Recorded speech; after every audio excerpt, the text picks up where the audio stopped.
Hey, how y'all doing? How you doing, man? Good, smooth. Congratulations on the victory. I guess what are the emotions and how are you feeling physically after a fight like that? Physically, I feel good, and then emotionally, it feels good. I think my first two fights, I put too much emphasis on not having a great performance and not actually realizing like this game is about winning. So when you're winning, you got to be elated with it. Like I understand that how you win is important, but walking out with a W is always great. Right out of the gate, it was a very kick-heavy attack, both to the legs and to the body. I guess was that the game plan moving forward, and then he really did try to kind of close that gap throughout the fight. So I guess just how did the fight play out compared to like what you had game planned? It wasn't really a game plan, right? This fight was a little short notice. I just knew that he's a wrestler. If we could take away that foot that he likes to press on, then we could potentially take away the wrestling. So I think it slowed him down. So it was just a game time decision for sure. And you said he had slowed him down, but he kept kind of pushing forward, and you kept throwing. It was kind of breakneck pace for 15 minutes. So I guess I know you said like wins and losses are all that matters, but I guess how happy are you with not just a win, but like a hard-fought win? Because that seems like a tough fight. Right. It's good. I mean, you prove something to yourself. Obviously, we don't want a bunch of hard-fought wins. We definitely want some finishes. But just to know we can go out there and be the tough guys is important too. You said 3-0, so I guess what do you want next for your career, and I guess how many more do you want before the end of the year? That's a good question.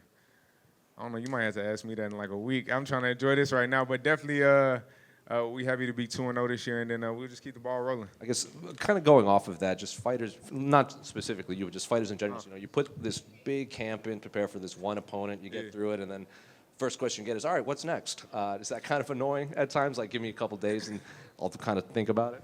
No, it's not. It's not necessarily annoying, because it's part of the game, right? When you win, they're gonna ask you to win again, and if you can do it again. And I can't remember if I was reading somewhere, I was watching the video, but they said the reward for hard work is more hard work. So that's essentially what it is. You have to know that it's part of the game, and you just keep pushing. So it's not annoying.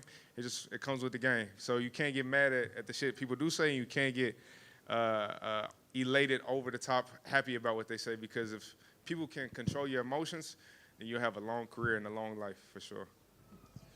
You mentioned his wrestling pedigree, and you went into this with that game plan to kind of take some of that away. You threw a knee in the first round, which kind of set the tone for the rest of the fight. Do you think that dissuaded him from shooting more takedowns for the rest of the fight? Hell no, his ass was tough. He probably ate that knee and was like, "Oh, I could eat a couple more of those," and kept coming. So I don't think it swayed him. Maybe it discouraged him a little bit, but he was a tough guy. I don't think it swayed him too much. When he took this on short notice, did you put any extra work in your camp in the takedown defense? Because you were pretty good with it. Of course, I'm not naive. When I say I don't have a game plan, that doesn't mean I'm not going in with some cautiousness. But I mean, it's not enough time to be making a full game plan. I think me and my coaches over there, Randy, Jack, John Crouch, they have smart enough IQs. So when I get in there, I just listen, and then we prepare for those moments as we're in there. So. You landed a spinning back calf kick. Was that planned, or did it just kind of land on his leg there in the third round? I was just in there doing shit. Simple as that. Nothing was planned. I was just doing shit. Congrats on the win. Thank you. I appreciate it. Marquel, right here. Okay. You had a fight booked last week, and you did have to pull out. Can you just give us a little bit more of the backstory about why this fight was moved? So if you want the full story, me and one of my coaches, Randy, we go to hit mitts on Sunday, the last week of that fight. And I was hitting mitts. It was the end of camp. I had been feeling good all camp. And I was hitting mitts, and I was gassing like crazy. Like I was throwing like a 1-2-3 combo, and it felt like I just went through a round of war. And I was like, I'm probably just overtrained. It's the end of camp. You know how it goes. And then I woke up like 3 or 4 o'clock Monday morning, and I had the squirts, let's just to keep it simple. It was crazy. And then that whole Monday, I just kind of slept in. Next day, woke up, throwing up, same thing. And then I was like, can we push it back, talk to my manager, and then we just got stuff resolved. So that's basically the whole story right there. So you landed that leg stomp in round 3. That's something we've never really seen. Have you trained that, or like? Man, I knew you was going to ask me about it if I did it. So I did it in the moment. I was like, they're going to ask about it. No, I was just playing. But when I dropped him, I was like, I couldn't kick it because he tried to lay it down, so I couldn't kick it on the outside.